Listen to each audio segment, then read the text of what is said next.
JB in the chat. Yup. Right, should we start? Yeah, feel free. All right, ladies and gentlemen, welcome to Spitfire episode 17. I think that makes us one of the longest running COD podcasts there's ever been. I would say Maybe it's true, maybe it's not. We'll find out. However, we are going to move on to this week's episode as we get going into more Pro League and stuff. Of course, my name is Bryce. I'll be here talking Call of Duty for probably the next hour and a bit. Joining me, Chris Tunn, helping in the background and chiming in on various topics as well. But more importantly, our guest for this week is going to be rated from Red. Wow. It's going to be rated anyway. How are you, my friend? Yeah, I'm good. There's Kind of gave away the first topic there, actually. Just something very, very quickly before we get too far into it and stuff. I know there's been a lot of speculation about your team and such, along with other things that you've got involved in this week.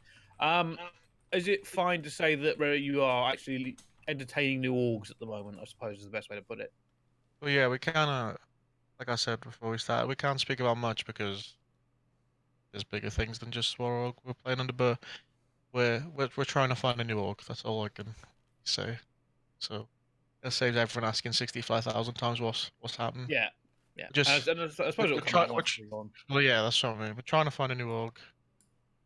We might not find a new org, so we'll just have to wait. We'll just have to wait and see. It's pessimistic attitude. Pessimistic attitude. Yeah. Well, I'm a realist. It's all right. Well, I'll pick you up. Come play for my team. I mean, I can't pay you very much, but you know, I will give you. Yeah, I was about to say something and give it away. I can't say that. Yet. Yeah, Anyway, that's the problem. All right. Let's move on to our very first topic. I just want to quickly recap Division A, because we didn't get a chance to kind of recap week 2 of it. So let's just recap what happened here. Gen G #1 spot. They seem to be doing very, very well for themselves at the moment. What do we think about that? Just super good at S&D. Yeah. I feel like as soon as they start losing S&Ds, they'll struggle because they're not that good at respawn. Yeah, they're basically going like win one respawn. They're literally 100% in S&D. That's what I mean. Like you're never gonna lose a series. Like especially the way vetoes are working this year. It's like you at least get one good hard point. Yeah, that's what I mean. And like you good hard points usually like your really good hard point. So it's like teams are like casters are always surprised when another team like gets smoked first hard point but wins the next, or like just like everyone's map pools this year are very important. So I think when they start losing a few more S&Ds, you'll see them struggle a bit more. But they've probably got the best teamwork at the moment. That's all this game is. Oh, yeah, they have. I mean, they've won only 63%. They're actually behind Midnight, and you got funny enough. They're only 1% better in terms of maps than you. So, yeah, it's because when we won, we smoked teams. Like we beat RAC 3-0, EG 3-0, UIU 3-0. So yeah, I mean, it'd be interesting to see how that kind of plays out, well, especially with the kind of the cross play, if that makes sense. Yeah, it goes for it. Midnight got their 2 losses this week. Gashing them all last week. They were 4-0, and then ended up. We actually thought this was an easier week for them as well. That was the big thing. It should have been an easier week for Midnight. Well, yeah, they've losing to RAC on that. Yeah, losing to RAC and Luminosity, who had a bad week last week, but kind of come back out the gates. This week. I think it was tough, but I think they showed character in the fact that they beat Gen G in the last one they had as well. I think it's a good win for them considering what happened in the week. I think 100%. If they lost that series, then it would have been everyone would have been on the whole. Just had a good week. Yeah. But I think you can sort of say that they are up there. They do have the character, so to speak. So yeah, I think still in the grand scheme of things, they'll still be happy. I would say.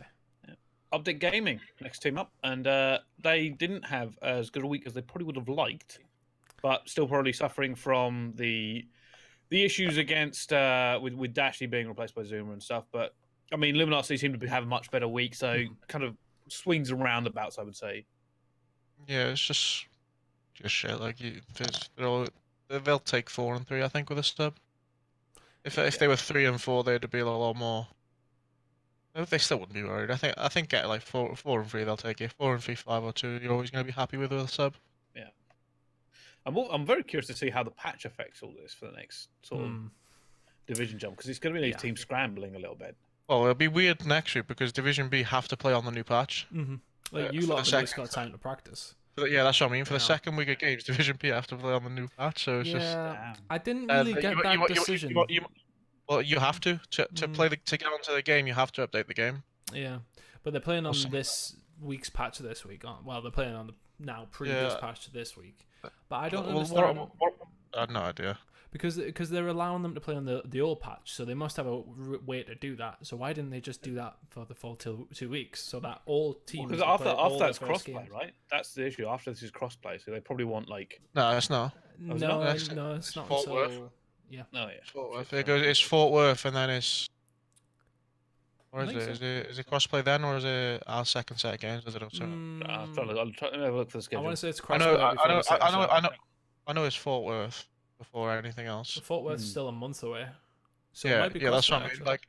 Like next week, you might see a few like weird results because obviously no one's gonna be fucking 100%. What's the gun going to be used? Blah blah blah. Well, that's what I mean. Like, I don't understand why they didn't just do the 2 weeks on the old patch, because obviously they have the facility to play it on the old patch. Because they're playing it this week. Yeah, I don't understand why they didn't just do it over the full 2 weeks. That would have made sense to me. But I mean, there'll be a reason. They've usually got their reasons. Yeah, that's what I mean. There'll be. Yeah. I suppose practice now is going to be so hard for these teams. Well, yeah, that's what I mean. From the Friday to the Monday, they are not going to sleep. Because... All right, let's move on to Red Reserve then. Because we have an expert about it in the building. Chris. Yeah, we're alright. How are you feeling like in terms of where your team's at? Like, because this is more where we literally, if you actually watch our games back, we could have easily gone 7-0.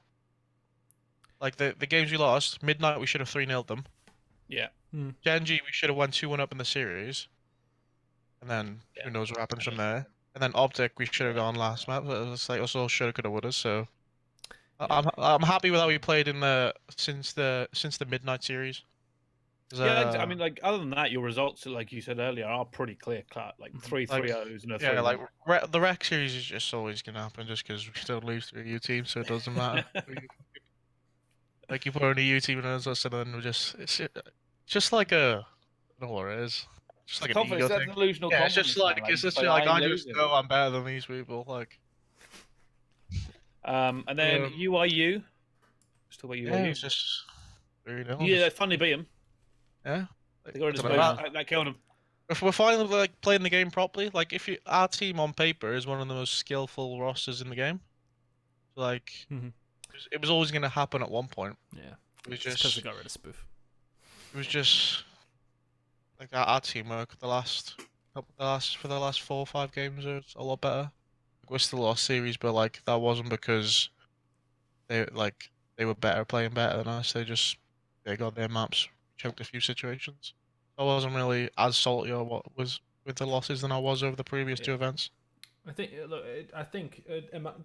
doesn't matter how good you are going to lose games. Yeah, that's what I mean. Yeah. No one's ever gonna go flawless. No, never. I'd be very shocked if any team, even in Division B, goes flawless. Like not gonna happen. I'd rather get the losses out the way now, because I feel like we're getting to where we should be, and come Fort Worth, I got a good feeling about that event. So. Oh, okay, I like that. Let's move on to Luminosity, who had a shocking first week and came back swinging in the second week. Yeah, take down Midnight. EG, I mean, winning against EG was kind of a given at that point, but even then, close game, 3-2. They could have even gone 4. They could have gone 4-0. Like they went last match with Genji as well. Like, yeah. I don't know. It's just weird. And they were lucky to win that. I feel like were they went 3-0 up or something? Yeah, something like that. They were 3-0 up last map and then lost 6 straight or some shit. Yeah. I mean that's a weird team. Maybe like they've been doing better because you expect them to have that higher kind of average skill level with the players they've got. But not as weird as the next team, Reciprocity. When you look at their results, they could very genuinely be 0-7 right now. Like they won the 2 games they won, both last map. Yeah, and you remember they had a lot of comebacks in their series as well. Yeah. I think it was one of them where it was like little moments in all their games. So even though they won like last map and like 6-5 and stuff like that, there's a couple of like hard points they just threw away. And I think it was like four hard points. They were up over 100 points and lost. It's really tough because like if they win them, it completely changes the series for all these things. And they could be sitting at 5-2. Like that's what I mean. Like the only series that they actually got smoked in was the series against us, I think. Yeah, every other one they're pretty decent. Yeah, they've always taken a map in every other series, but I mean they've got 3-3-1s against them. Yeah, but I mean, like our series wasn't even like the gridlock control was a bit close, but like the other maps were literally violated them. Whereas in the other series, they were at least in there. Like they're like, I don't know. It's just like as soon as that team was formed, you know, like they were just gonna like be slow. Do you think that's the issue? Do you think they need some extra pace in there, or do you think it's just like there's little things what's costing them these maps? It's like a bit of everything. It's like they need more pace / slaying for their respawns. Yeah. But then I think they get worse in S&D. So it's like it's almost we'll see how the patch affects them. That's the big thing. Yeah, that's true. Could affect them in so many ways. Do you think they'll bring Dylan in at any point? I mean, I think it's a clever move having him. Yeah, he's a very strong option right now. Yeah, like if things keep going shit, then you sort of have to well, think. you can't even do that though because the roster lock finishes March 8th, so you have to decide before Fort Worth. I know, but in terms of having Dylan there, can they not just sort of like throw him in? Oh well, actually, no. The next time they'll be playing, Fort Worth. That's what I mean. And you have to decide before Fort Worth, so you can't like bring him in for Fort Worth and be like, nah, you're shit, mate. Yeah. I think they'll probably go to Fort Worth, and then if it goes bad, I think. No, you can't do that though. You can't. That's what I mean. Like, is it you can't before? change after Fort Worth. Yeah, there's March 1st to 8th is roster change. March 1st to 8th, and then I don't know when the next one is. I think it's like April or some shit. Bryce, you've got the schedule up for the COD World League. Is the crossplayer before Fort Worth? Because it should be on the start of the schedule. No, it's not. I have the 100%. The next thing we play is Fort Worth. Because I'm just trying to think, because that means it's going to be like a couple of week break before Fort Worth. Yeah. And I know that the season usually just flew straight into it like the week after occasionally. No, the season's really paced out this year. It's like really paced out. It's just one season in it, so it's like they're just like dragging everything along. Well, it's like they finish their second set of games and then it's 2 or 3 weeks. And when will they finish? What's the date now? They'll finish on the 28th. Yeah, they'll finish on the 28th and then Fort Worth's on the 14th. Forever. Yeah, makes sense. Evil Geniuses last team in this in kind of Division A. Only win this week was against Reciprocity, giving them their first win. I mean, their game against LG was close, but they lost it. Other than that, they've pretty much been smoked, apart from that Reciprocity game. And now you got to ask yourself, which is the worst team, Reciprocity or EG? EG just don't seem to be able to get anything started. It's just weird, isn't it? Because literally 2 weeks before, they were 5-1 at the PLQ. Yeah, they were fine. They were really, really good. Yeah, it bewildered me. I know it was always going to be close to somebody sort of. Yeah, I always thought they'd always be towards the bottom, like when like teams like us and that like figured out our shit because you just look on paper like our team against their team. It's like it wasn't as if PLQ was like a month ago, like it was only it was literally 2 weeks ago. 2 weeks before the start, wasn't it? It was literally night and day. Yeah. And I'm curious to see some of these Division B teams bring it in as well, because like MV looked really good. I don't know. It's mad. So weird. Call of Duty is a very hard game to play. But MV you still like you look on paper and you think like they're still a decent team, whereas EG you look on paper and you think yeah. Because they brought Facento in and Facento fried at the PLQ. Yeah, that's what I mean. It's just so weird. I couldn't tell you why they fucking played shit. It's just so weird. Yeah. All right. Well, let's move on to the games that people are actually going to be watching and have watched this week. So Heretics versus United. Vamos is strong. Vamos. I mean, I didn't think it was out of the question.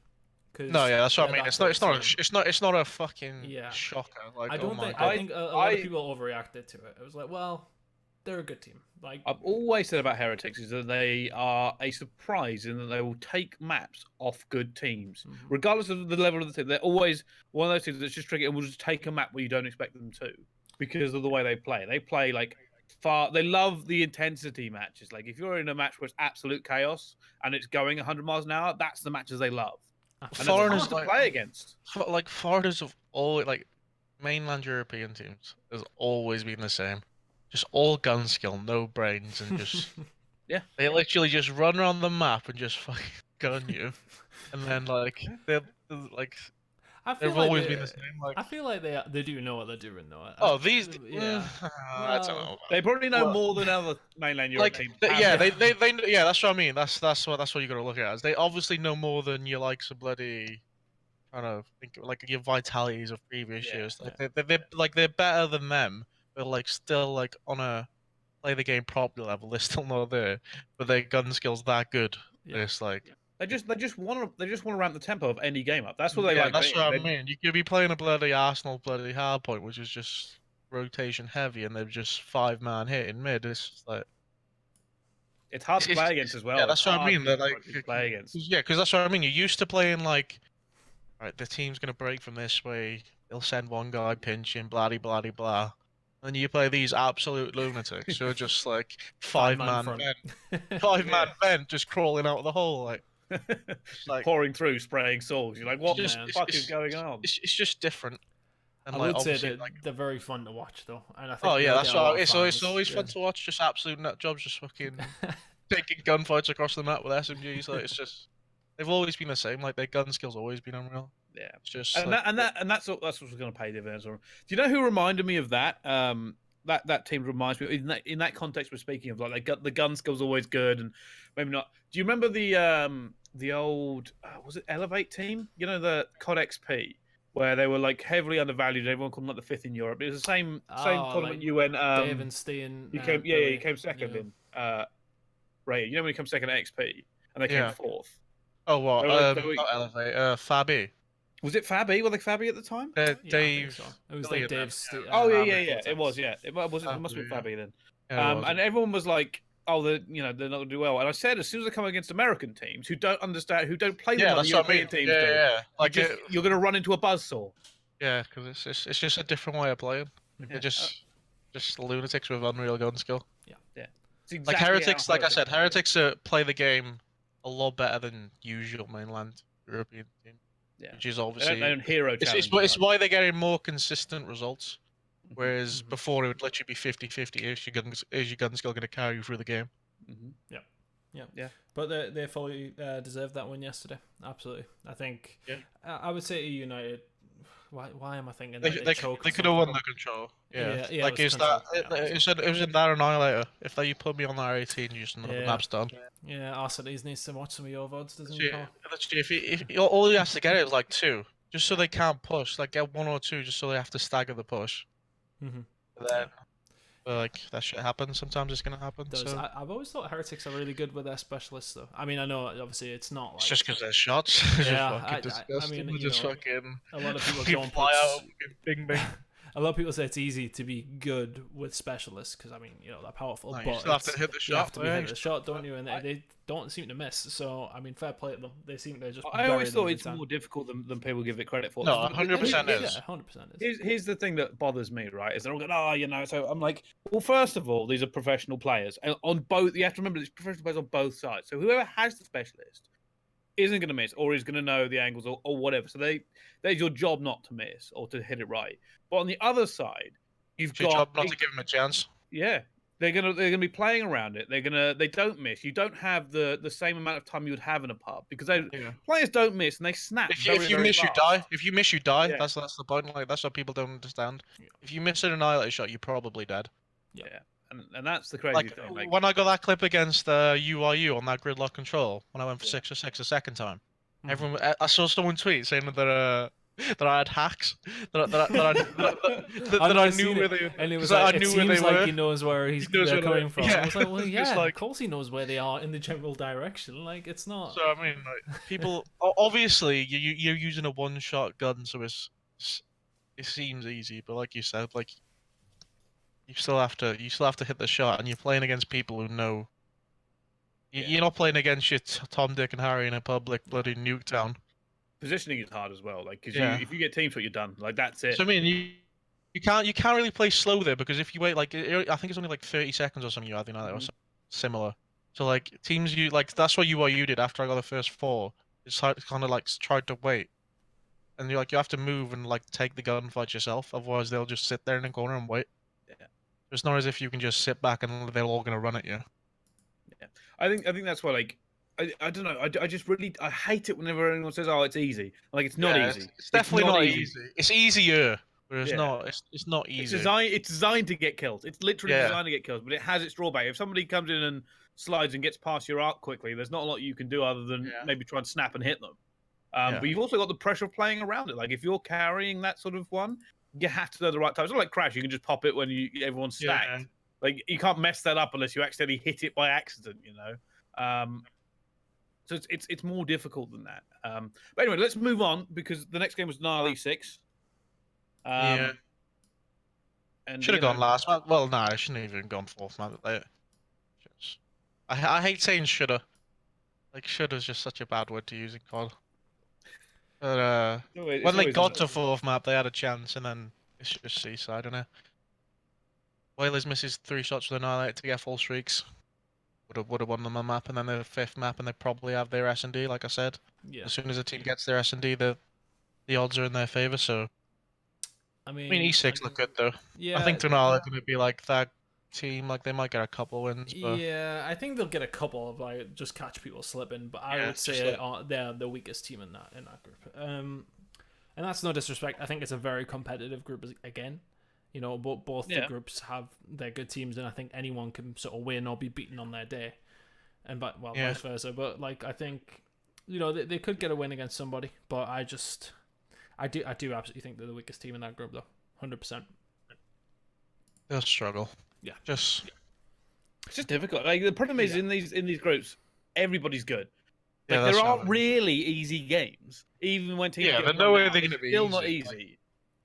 Like I said, that's who's could have easily gone last map, and then fucking Denal probably get their S&D if I work out the videos properly. Then they could be 1-0, and everyone's just like talking different. That's what I mean. So they just gotta use it as practice. Like they're probably looking at it as like a blessing that they're in the league. So they just gotta use the whole year just as a build up for champs, really. Yeah. Just hopefully have a good event at champs. They'll get better though. I mean, that's what I mean. Yeah, that's what I mean. They gotta use the league as you're gonna play the best 16 teams in the world for the next 6 months, and then you just got all you got to do is put it all together at champs, and then you've had a good year. So yeah, losing is learning. I've said it time and time again, and it's absolutely the case. So I think the more time goes on, people will bash them, but they took their chance at the PLQ and they got there. So let's just see how they do. I would like to see them get a couple of wins because I think there's. I think they will. I think they definitely will. It always happens. It's the same with like Epsilon last year. They were like 0 and whatever, and then a few teams upset somebody for playoffs and stuff. Yeah.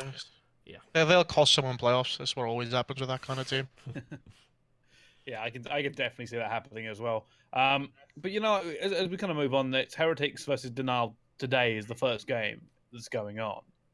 I think that'll be an interesting game because these two have definitely played each other. I think that'll be quick.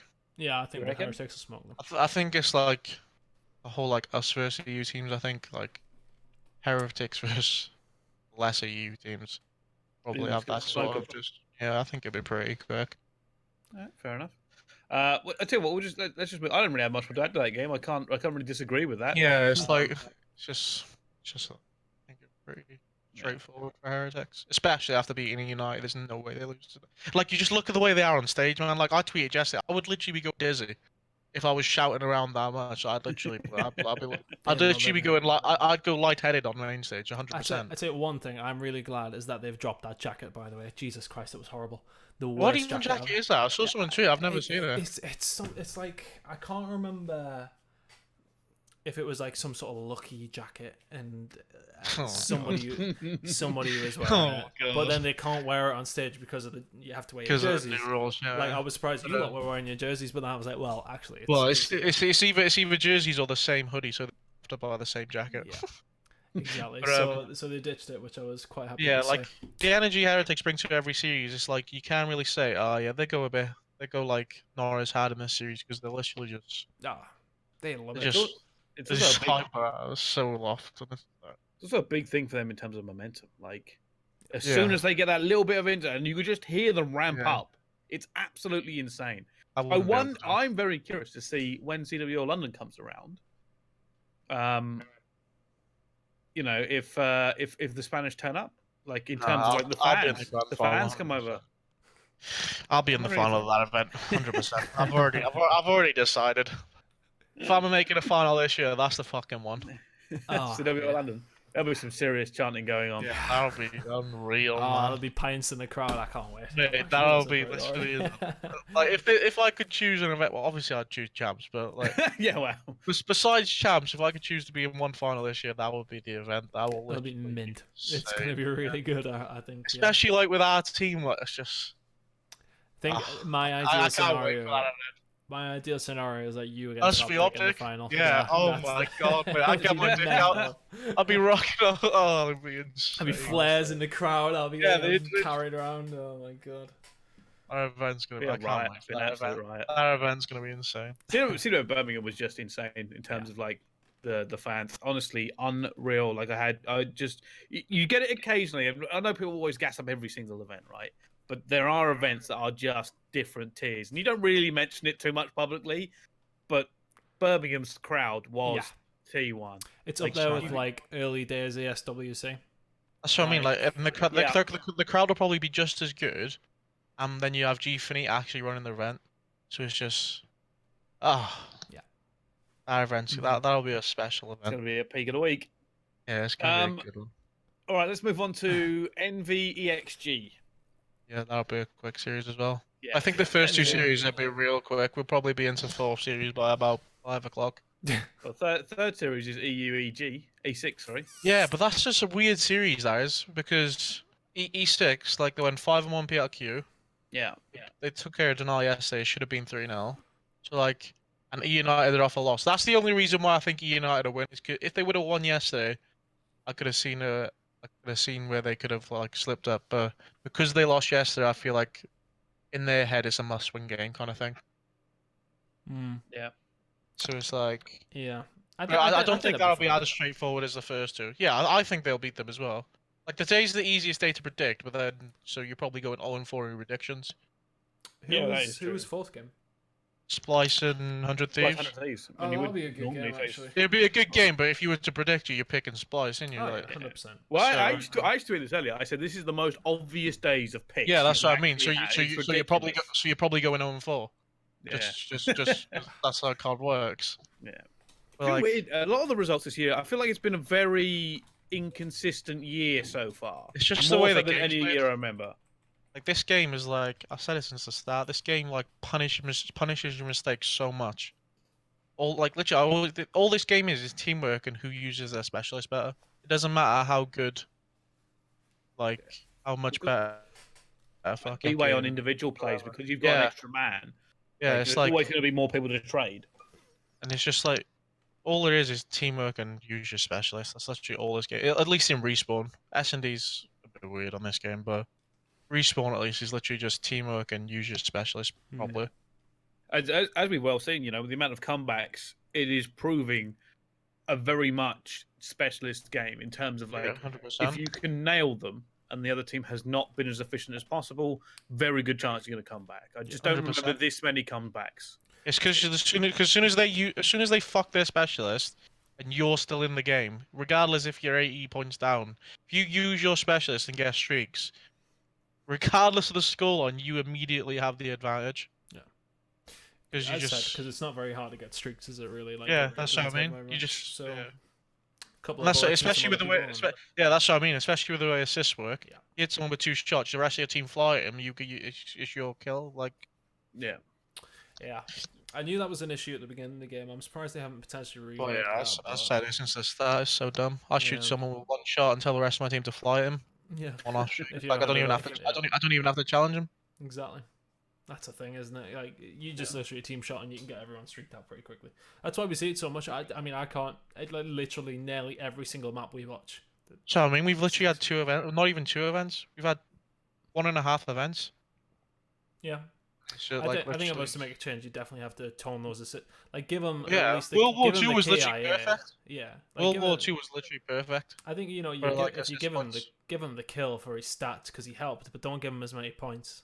I think that's the biggest thing. Assist points in World War II. That was one thing they did spot on. What did they have as? It was as much damage you do, you get points. So if you hit someone once, you get 25 or 20 or whatever it was. Yeah. If you hit someone like 3 times, it was 75, 80. Mm-hmm. Just depending on how much damage you did, you got the points. Yeah. Yeah, I mean that helps.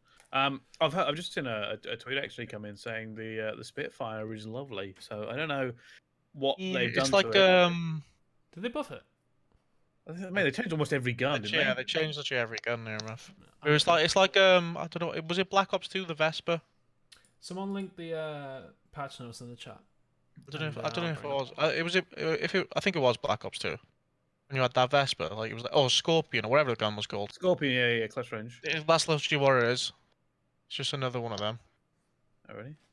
Like it's I'm okay. looking for the patch notes. Like people use it now a little bit, like already, like in previous patch, like Yeah. you know, like P1 frequency, just Yeah, flying. I've seen it, yeah. It's just another one of them guns. Really, really good close range. You'd have to. Because they've given the MX-9 a lot of love as well, but I don't think that'll get used, will it? That's what I mean. I don't think they've done enough to the SOG where the SOG's going to go out of matter. Yeah. I would be curious to see if players have an open mind in terms of trying it. Oh well, yeah. Obviously they'll try it. Scrims. But yeah, I mean, the issue is it'll get tried, but it's difficult to realize though. I think because once you're in that rut of I know I can do X with X gun, like adapting to a new gun. And if you're getting smoked in scrims, like very quickly you're coming off that gun. Maybe not giving it as much time as you'd like to kind of play it that way. So I'd just be very interested to see if a gun slips through and goes, oh, actually, you know, some I don't know, Priest is using it this week or something, and he actually does well in the PLQ, and then you see like an avalanche of pro players. That's what it usually happens, though, isn't it? Like one person will find the gun and then flash it like I don't think the sub will change. I think the SOG will stay the same. It'll be a few different ARs like the flex roll, I think, for a while. Yeah. People just use it more they prefer for a while until the one person finds the actual fucking the one, and then. But I think the SOG will stay the same. Because the Vapor seemed really good in the beta, didn't it? So I don't know if that's like potentially something. Because that for me was like my favorite gun in the beta. On Blackout. It's just not very mobile. Yeah. Like where's the Maddox? It was like a do it all. Like you can fly around with it. I think with the Vapor you have to be a lot more slower. I think it'll be three SOGs, one Vapor / KN, and an ICR. Yeah, that's what I think it'll end up being. Yeah, especially with how like stable you can be with that SOG. You see some people just that's what I mean. They haven't done enough to.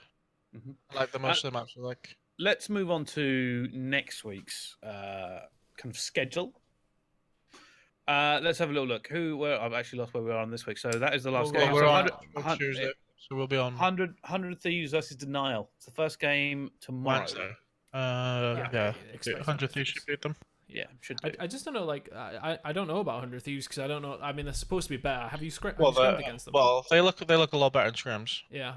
So we'll see. I think we've seen the video that they put out. You can only take so much from scrims. Yeah.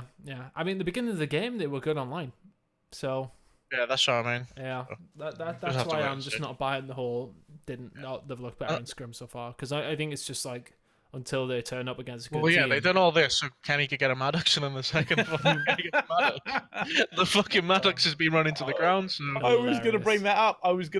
Because literally they done it because Kenny couldn't use a SOG, and now he's literally going to be forced to use a SOG. This is what this patch means. Like, if you think of the way teams have been building up until this point, like all the subs we talked about, all that sort of stuff has happened, and now all of a sudden, especially, I think 100T is the worst case for it because they would be now like it's the best case because of Octane and Slasher, but I think they forgot why they've just made the team change. So it could go either way. Like we could be talking about this next week, and we go. Well, that's what I mean. The Maddox is stuff we use. Like that's what I mean. Like I haven't played the game once yet, so I don't. From the way it's looking, is the Maddox won't be used. When's the league play out? Is it Thursday? 21st. I saw that guy tweet. Thursday. Thursday's up. Okay. That's fine then. Because I mean, obviously, I'm going to try and get my hands on the game tomorrow, just to, because Blackout is just it's hard to judge. It's hard to judge, and of course the weapons are tuned differently on Blackout. But I can't stop playing Blackout. Yeah, I've been playing a lot today. You know what helped? Warming up in pubs, and because I don't know, man. Every time I go into Blackout, like you don't get to shoot much, do you? Like straight off the rip. Played a couple of games in pubs and. No, that's true. All right, let's get back away from Blackout. At one point, we'll do a Blackout special, I promise. Next game, Heretics E6. I'd say Heretics again. I honestly, I'd say Heretics again. I think who else are Heretics playing this Heretics week? have a good, they have a good week. I'm pretty sure. So they should be 4-0 now. They've beat United.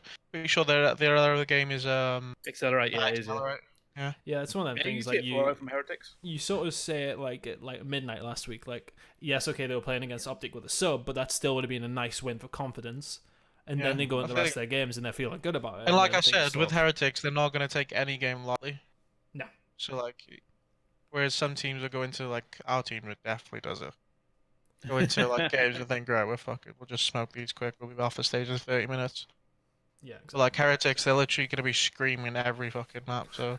Oh yeah, they walk up to that stage like it's the the fucking Super Bowl. Like, that's what I mean. So like you're not gonna get the like you never get a lackluster Heretics. Like obviously sometimes they might play worse than they normally do, but that's just their happens heads in are there, aren't they?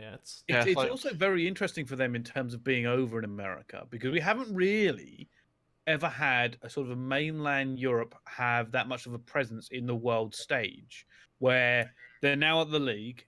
I'm very curious to see how they interact with other players, how they interact with other teams and stuff. Because for the UK teams that go over, they already know all the NA pros and stuff. So they're in 10s and 8s and everything. And they can go out for food with whatever pro they're friends with and stuff. Heretics don't really have that background. Yeah. They don't. But they do. Comfort thing. Yeah, but they do have what is going to be an incredible amount of support via social media. Mm-hmm. Like, not only from the fans that have just jumped on because they're now in the Pro League, but their fan base at home is where they've got to draw their strength from because they don't, like you said, it's not going to be as comfortable over there as it is for other teams. Well, it was like us for the first few kind of World Leagues. We were sort of doing it for the whole of Europe. Like, like us last year, it was just like everyone was literally from Europe was on us because we were the only team doing anything. Yeah. And it's like this. It's the same as it'll be for Spain and mainland Europe. Everyone will be back in Heretics because they're the first. Well, they're the only team. Do you know what I mean? It's like it's a similar situation to us, but obviously the fans are a lot more into it. What was the viewers like for the Heretics game? Because I fell asleep. I'll be honest. I watched it this morning. It was like it wasn't bad. It was like 30K, I think. 30 something K. Yeah. I imagine there's probably a Spanish restream. Yeah, there's probably something like that. True. They'll host their own. Like they have a decent setup. Are they allowed to though? I wouldn't be surprised. I'm sure I saw because Parasite got told to not stream it. Yeah, but he was streaming it with his cam on. I've seen in previous press releases alternate streams go out. Mm-hmm. So I don't know if that counts for the Pro League. I know for events I've seen it. Well, I would assume that that LVPS or whatever it's called, that Spanish. I'm assuming as long as Activision or CWR get a cut, they won't care. Yeah. They're not getting a cut from Haggie's stream, are they? But no, true. If they see there's some Spanish fucking actual company want to stream it, and they're getting fucking 60K viewers, and Activision get a cut, they don't go, fuck. Yeah, go on, give me some money. Yeah, I think it'll be a good market for them. That's what I mean. Like they get something out of it. Yeah. So as long as they've gone through the right channels and actually done it properly, I don't see a problem. Yeah. I'm going to say the next game, by the way, Wednesday, should be fairly cut and dry. United versus Accelerate. You'd think so. Accelerate surprised me at the PLQ, though. Did you play them, Reese, or not? No, I don't think. Because they beat Sween for them to play. Yeah, they beat. That's what I mean. When we beat G2, I was like, right, we play Accelerate. And someone said to me, Accelerate 302, and I was like, you fucking what? Yeah, it really surprised me as well. I remember speaking to Brandon Nelson at the airport because I always, not anymore, but I usually would be flying with. But they were saying they were just like flying at the Masorgs, like similar sort of. To, Heretics, they use like Spitfires and all sorts. So and they're pretty good S&D team. Like what usually happens with them sort of teams in America is like they'll be hard to the EU teams, like the mediocre EU teams will struggle. But, like they always seem to get smoked by the good NA teams. Like it's the same with like UIU. Like EU teams usually used to struggle against them, but we'd always still outplace them because they just get smoked by the NA teams. Yeah. So it's kind of like the same with us and EU teams. Like we know how they play, kind of thing. Yeah. Whereas, I don't think the NA teams will struggle against them. No, I can see that. Mm-hmm. Funny enough, I'm just gonna have a quickly because Dominate's put predictions out, and I know he's your coach, and he's been talking in the chat a little bit today. I just want to see if he's got anything crazy. He's gone with Heretics, Envy, and E United to win 3-0-3-1, and Splice 100 T is a toss-up. Interesting. Because I don't know. I don't know how much I want to read into it, but every single Optic you can put like an asterisk next to them. But I tweeted this out today. Every single team who finished top 4 and got to the Pro League via Vegas lost their first game. Yeah, Optic is definitely an asterisk. Yeah. And like I don't know, Splice are like, I don't know. I think Splice are really good. Yeah. Like, if 100 Thieves are playing like, I just don't know if it's like, yeah. I'd be more inclined to like yeah, probably a top. I just don't know if it's like one of these things that, everyone's played at the PLQ, more time on land. I don't know how much of a factor that has. I can't go against 100 Thieves. I can't go against Splice right now. I was just trying to theorize around it. I don't buy into that bullshit, man. Like, what do you mean already, man? You play COD every day. I don't know, but I just don't know if it's any different. Splice Envy, by the way. Splice Envy. Yeah, that would be a good game. I'm curious to see what Envy look like, because like Hook was obviously like a really big addition. Hook is disgusting. Yeah, he's ridiculous. But they didn't play that great in Vegas, or was it top 12 they finished? Well, yeah, they finished top 12, but Hook was on like a 1.3 or some shit. Yeah, well, they need to step up then, don't they? That's what I mean. Like, he is literally like, oh, he's so fucking good, man. Like, when you play players and you fucking hell, like, yeah, he's literally ridiculous. So good. He's like, his gun skill. He has the best gun skill and reaction that I've ever seen. Did you did you play against Optic Vegas? No. I was gonna ask you how you. He uses a song like he just. He's disgusting. Like, I don't give many people props, but that kid is literally fucking. That's why I'm sort of taking it. Like, he is actually. Yeah, he's just disgusting. He's actually filthy. He's got the best gun skill and reactions I've ever seen. Literally ever. There you go. Jesus. He's filthy. And like, Silly's actually unreal on this game as well. So it's like, what would you'd look at as the weak link? Yeah. Is the opposite of the weak link. He's literally their second best player. Mm-hmm. So it's like, they're a good team. I still think Splice will win just because I think Splice are actually really good. Yeah. I wouldn't be surprised at all if Splice top that division pretty easily. I think Splice have got a lot of like props at the moment, because it's because they're just good across the board. Like, they're good at S&D as well. Like, that's what the difference is. Like, if you have a good respawn team that also wins their S&Ds, they're just so hard to beat. I just want to see Jared win a championship. Well, I'd like to win a championship as well, so yeah, unfortunately, he doesn't want you to win Red because I hate Red. Remember, yeah, you do hate Red. Well, he might like us in a few weeks. Yeah, we'll see. That's true. If you get past his hatred for Bance, depends. If Bance isn't putting it up with at least a 1.3, then I don't want to know. Yeah. He's actually every so often tweeting from alternate social media accounts saying #drop Bance. It's really not good. I've lost the point I was going to say now. No, Splice. So Splice. The interesting thing about Splice was no one really gave him a lot of credit going into Vegas because of the way that team was formed. It was like their third choice for a lot of the movement going in. I mean, now people love them. Like, people consider them one of the best teams in the game. I think at the end of this week, it will be very, very telling in terms of where people rate them now globally.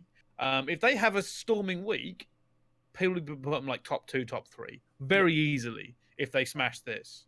Especially because they don't play United this week.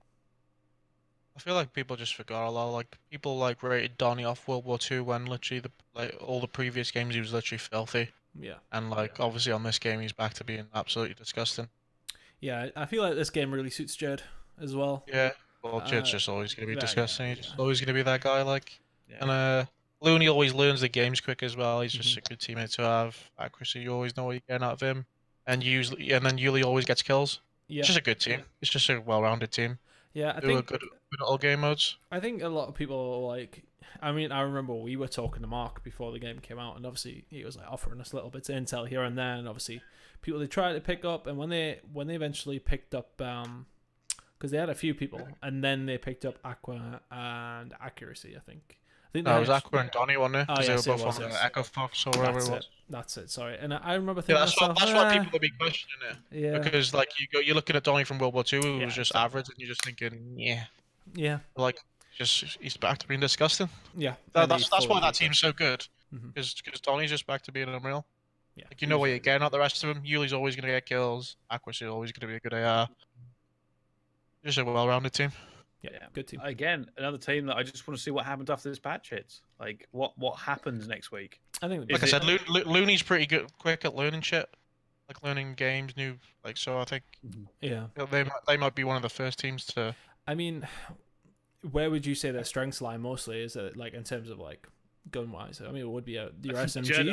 I think Jerd and Temp are their biggest strengths right now. Like just in terms of raw. Yeah, pressure. Does Temp not run? Just pressure they can put on. Does Temp not run Medics though? No, you're on SOG. Why? I remember I put something in a video about him running SMG, and people were telling me that he ran Medics in Vegas, and I'm like, well, did he? No, I didn't. You're on a SOG war machine. Yeah, so I mean that's where their core players seem to be doing really well as SMGs. That's what I mean. Like when your subs are going off, it makes everyone else's job on your team so much easier. I don't think the meta are harming that much. Disgusting. Like when your subs are getting the first entry, especially on this game, it's just so easy. Like you see in our team when Trey plays well or Joe plays well, it's just so easy. It's just like I thought Trey was super consistent last week actually.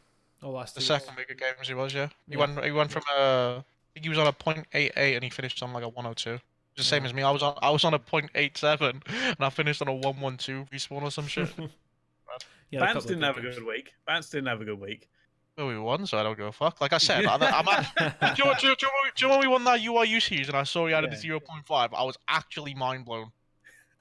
Because you usually notice when someone's getting front. Yeah. Like you can usually tell, like, fuck me, bro, you just got smoked. Like I literally, I would tell you if Ben got smoked, and I did not notice it once. That's what I mean. Like he gets in his own head a lot. Like fuck me, I played shit, or like that's because of us. It's like, bro, like I'm fucking telling you. If you played shit, I'd fucking tell you played shit.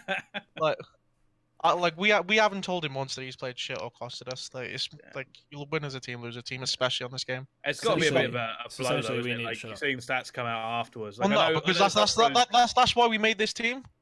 Because that's why we got better as well. If you look at the last week, in every series we won, it was a different person who went off.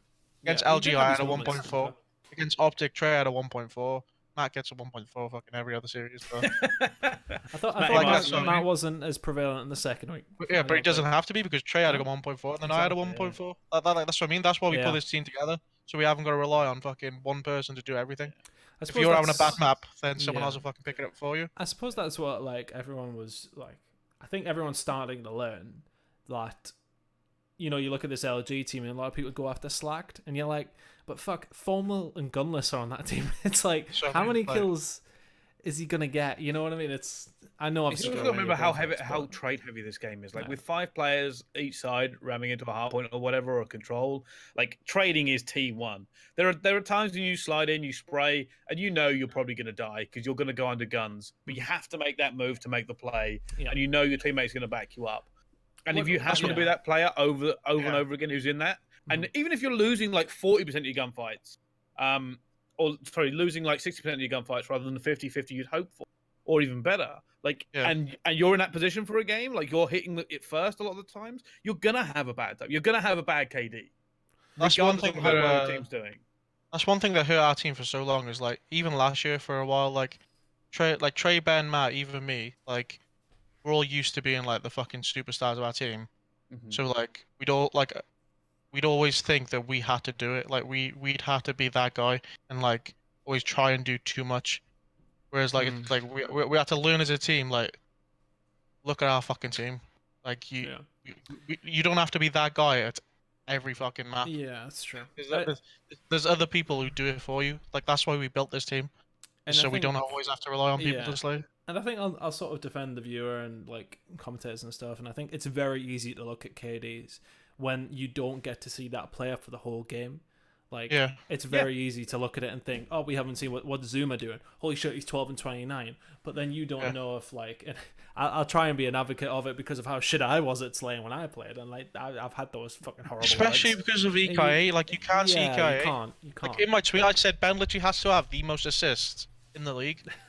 Because obviously, obviously he's had a few bad maps because he's fucking 0.5, but 0.5. But like, from the way we've looked at it, he's never really he's not always like escape. So I think in that respect, it's very easy because of the codcaster to sort of like, and as I said, you don't see their POV for the whole game. Like I'm sure if like everyone sat and watched Slack for the whole game or Zuma for the full game because they all got a lot of flack last week, then they'd sort of say, "Oh, actually played well. You know, he got trades, he made entries, he got spawns, whatever." Like it's not just about the kills, especially about this game. With it being 5v5 and with the game being how it is, it's so fast sometimes. You just don't know. Even as a caster, right? Even with the minimap and all the casting stuff we have, and knowing the game and knowing the players, it's still hard to read the game at that speed when you're watching. And it was like 2 weeks ago. I said, it was the PLQ. Sorry, I said, did he have was there a trophy system down? For the War Machine, I think it was like it was us against Team Sweden. And I couldn't. We had 4 trophies and 5-man flak. If he pulled that War Machine out, he was more useless. I couldn't, but because of how fast that stack went, I didn't see it. I was like, was there one? Yeah, and you. It was fucking 4, mate. Yeah.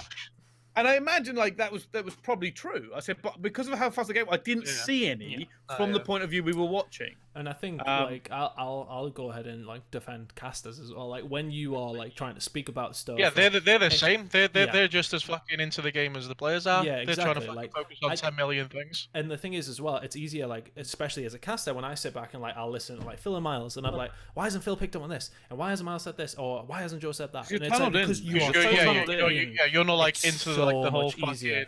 It's so much easier to see things going on when you're not like having to think about what you're saying, thinking about this.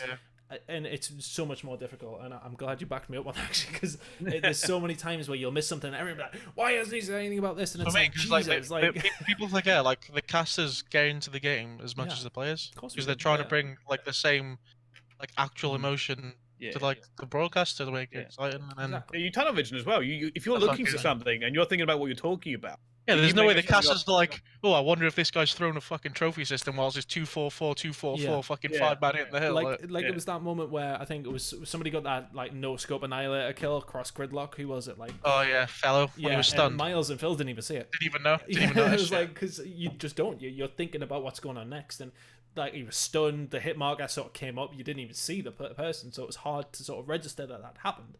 Even I didn't see it at first, and I was like.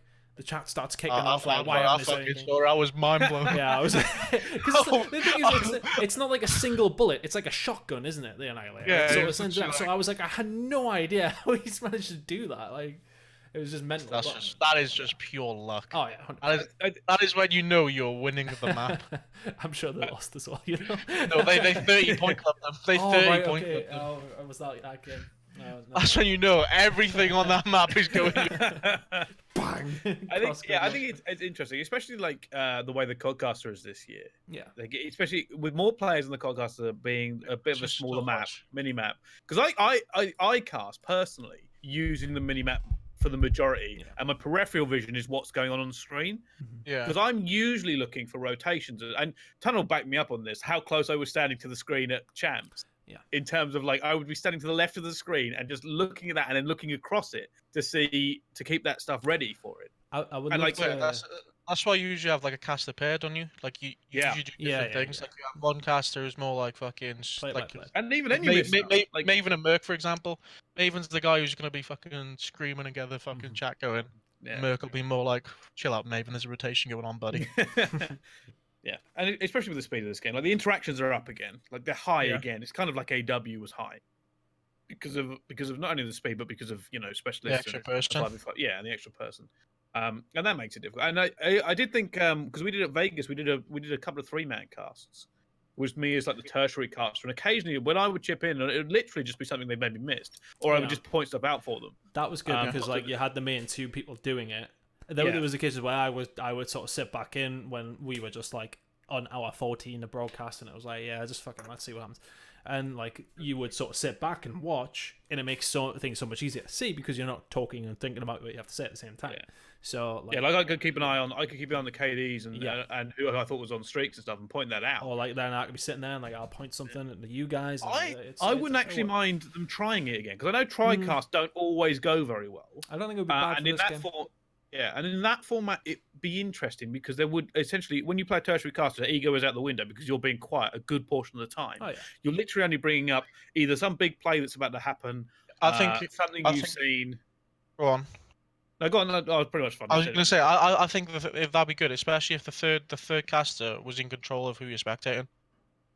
Yeah, I can see that. Like if that person was like watching the mini map and watching like who's close to streaks, who's close to specialists, just have who's Paradox cam and just have Paradox. You could even have, you couldn't have that because like he wouldn't actually be a caster, would he? Like I would what you could have is like that third caster. You only have talkback. I mean, on the desk we're talking about like how the desk works. He has that third caster has a direct line to the observer. And says, hey, go to this person, and then he comes in and talks about and then he comes in and talks about it. Because we use hands on the desk all the time, and we talk to things when we can. It might be interesting. I just think that this game there is more going on. Yeah, there's just so much going on. Yeah, like there's so many times where people pop specialists and you go on them like halfway because you haven't like the guy hasn't clocked on or he's popped it. Yeah, like it's just like you said, there's just so much going on in this game. Yeah. It'd be interesting to see if they maybe try something later on.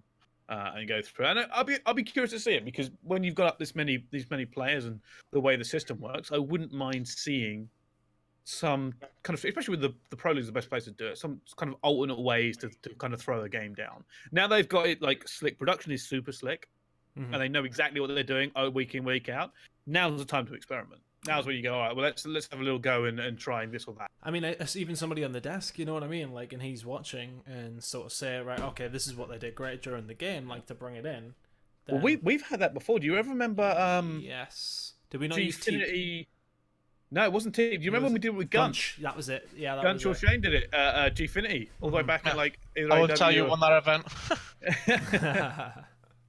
It was the first IW event. It was the EU only one there because that was the event to determine seeds for whatever event it was. I'm glad Vegas you remember because they've all sort of I remember. It into one.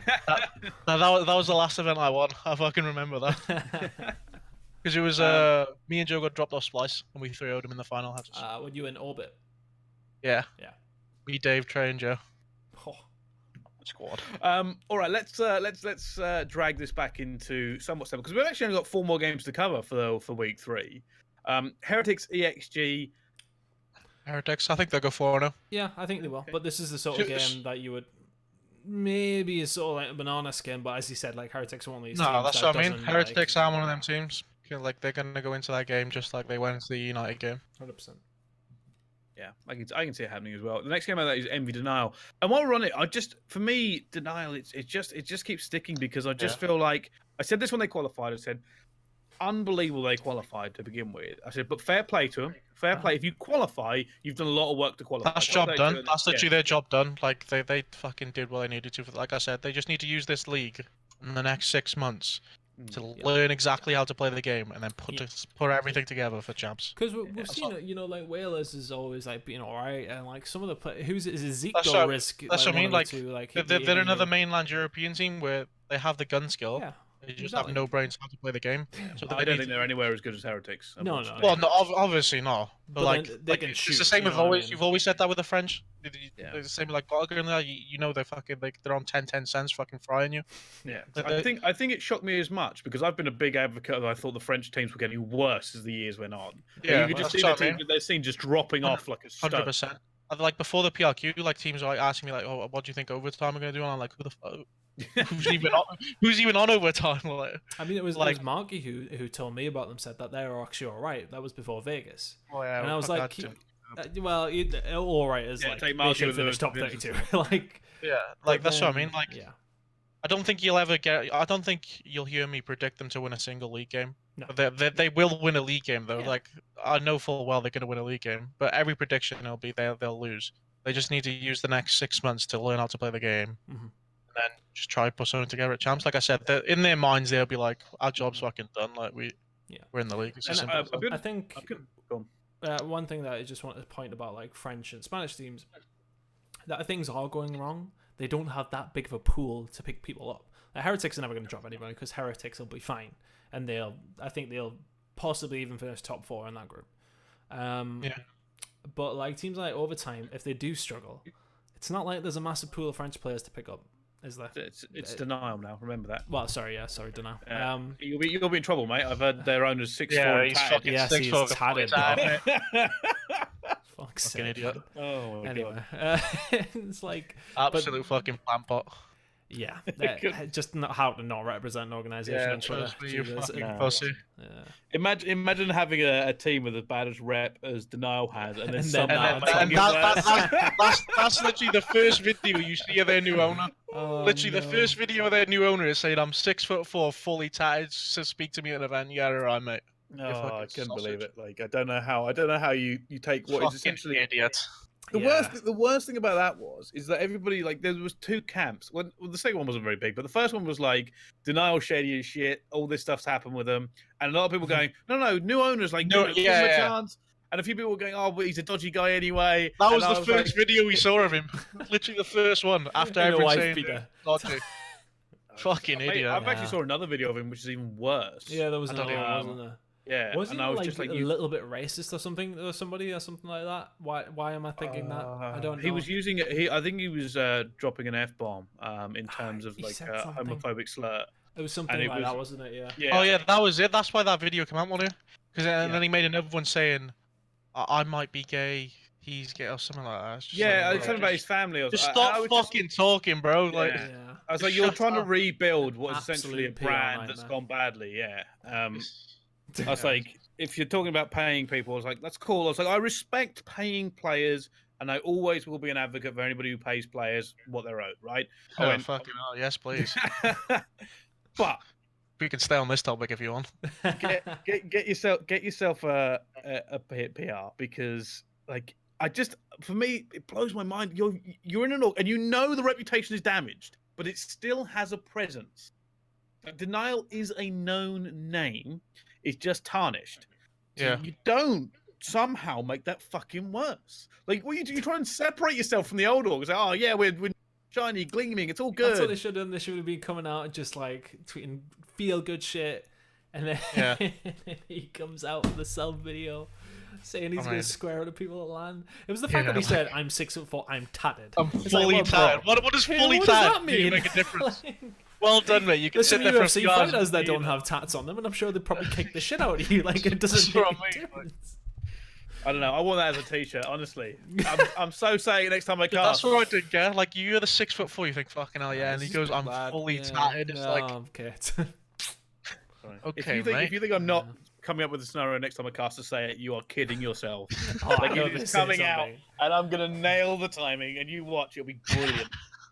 It's coming out. I don't give a shit. But no, it's so bad. But the issue is I don't mind the French players. Like, no, I don't. I've always been an advocate of Whalers and stuff. I always thought Whalers could do better. I always thought he was one of these players where the teams you're on were never quite good enough for him. He did have his shot. That's the problem. He got to a UK team, didn't he? And that didn't go as well as I would hope. And yeah, it's because you see why. It's just the problem always with like when we team with Gallagher is always the same. It's just like the communication barrier, especially at this level. Like even in our team, when we speak full English, our problem for a long time was small talk. So like you can imagine with a French player, regardless of how fucking good he is, like communication is just so important these days.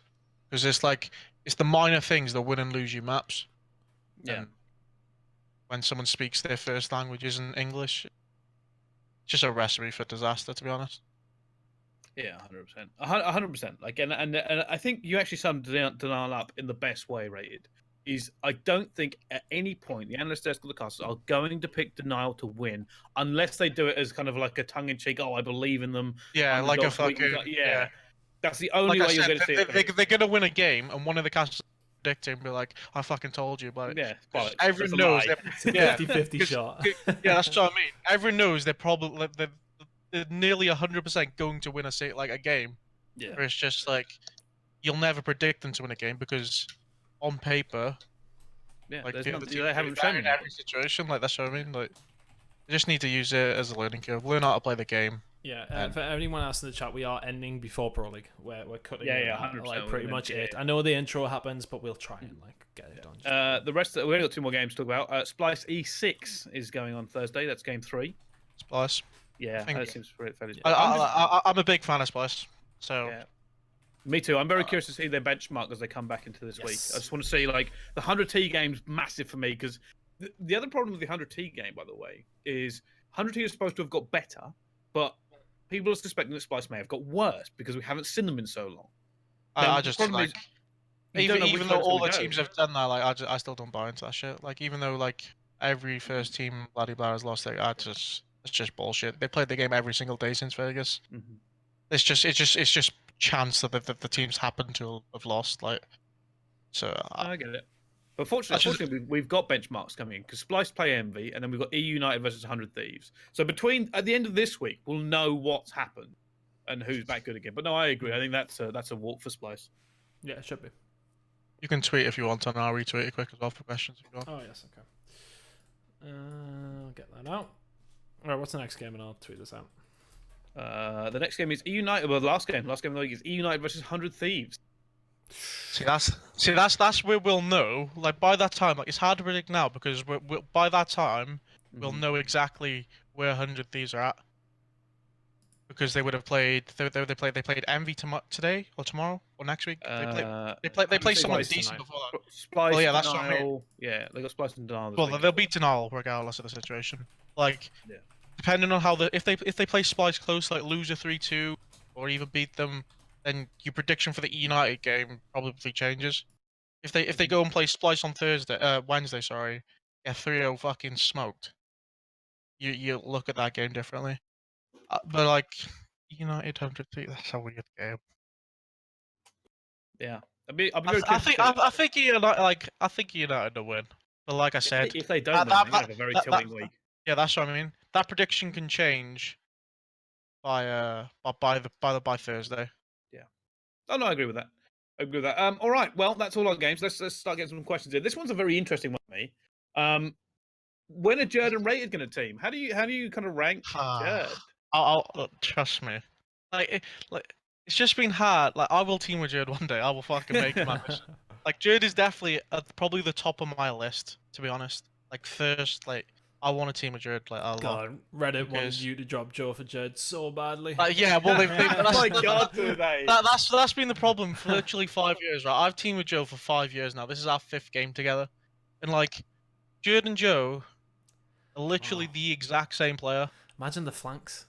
Jesus. Mate, like, when me and Jerd team, trust me, we will be disgusting. Like it will.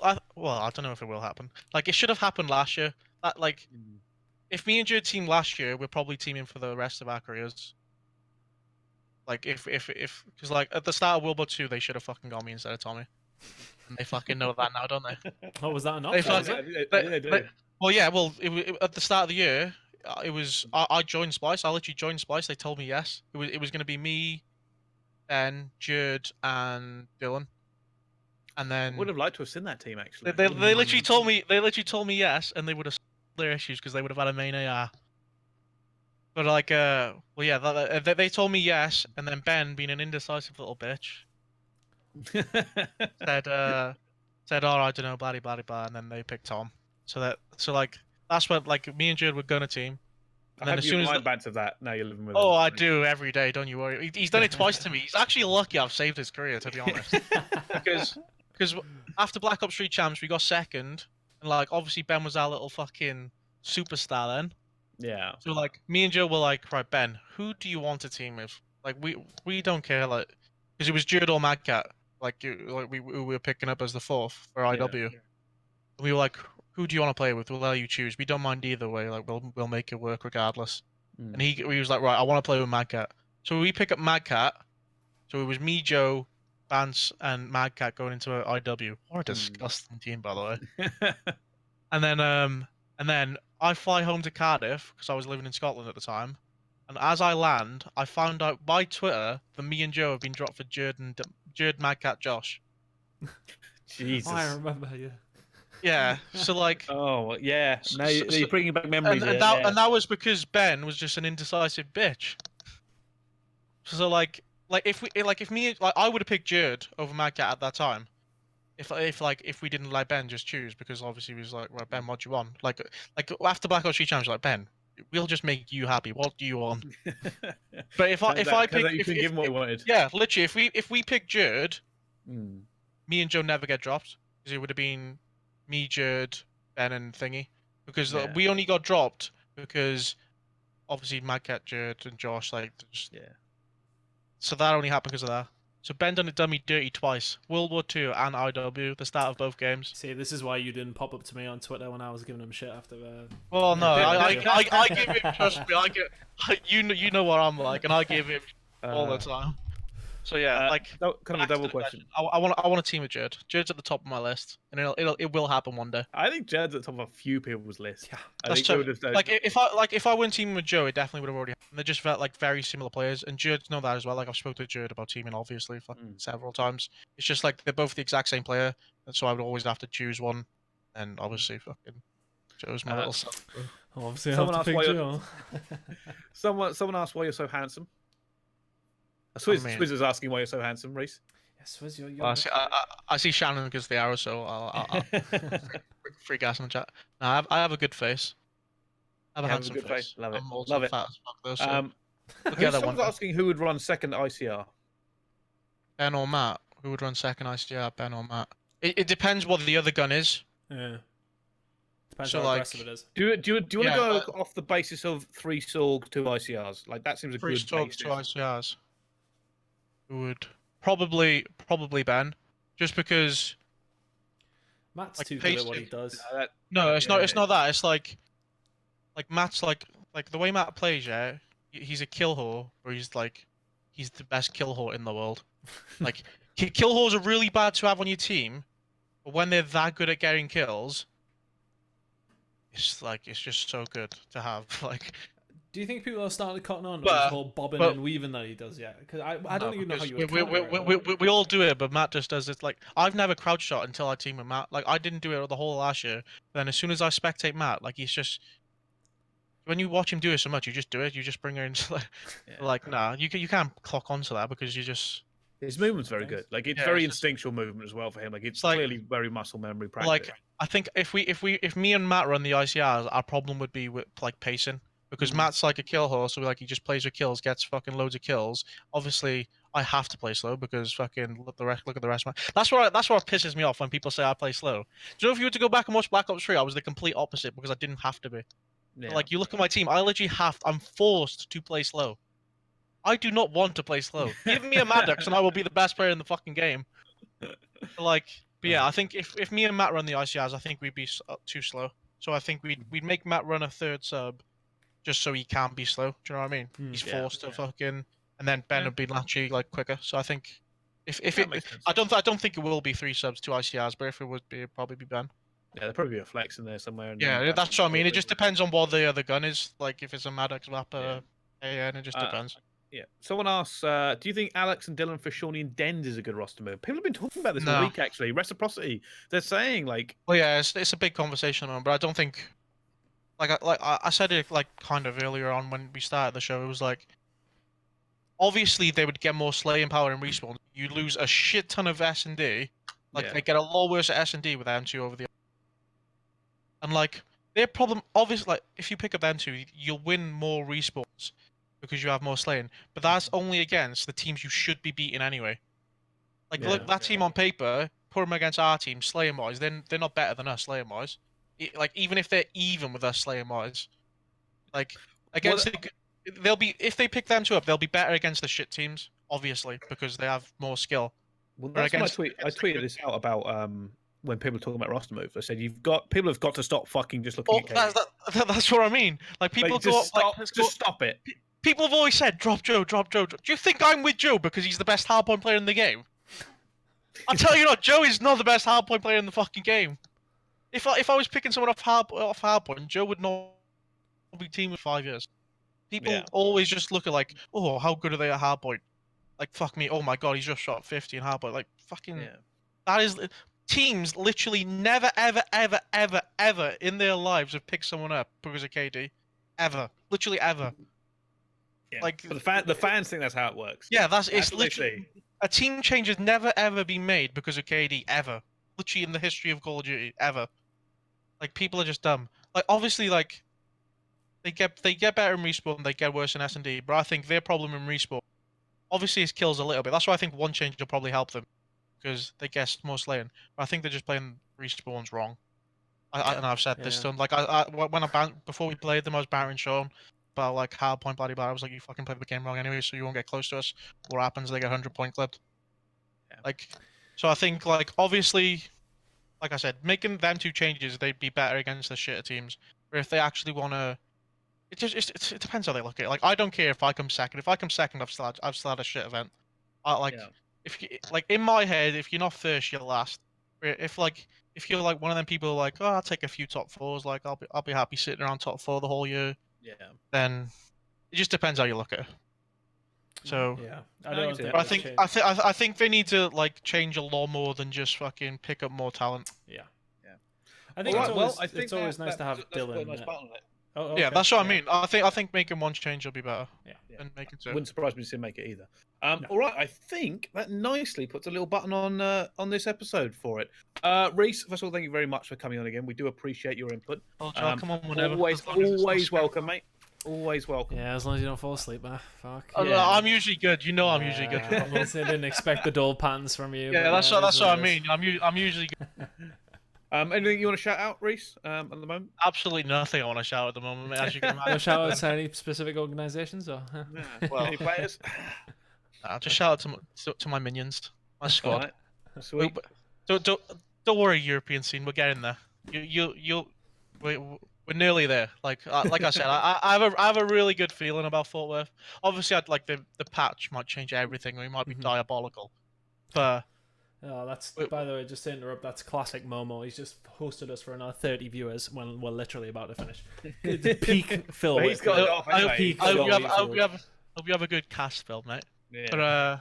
But yeah, like European scene, you will have something to shout about soon. Don't worry. Like we're nearly to where we should be. Like even the pro players I saw place this video say, like we're getting to World War II form, but I think we're getting a lot more than World War II. I think.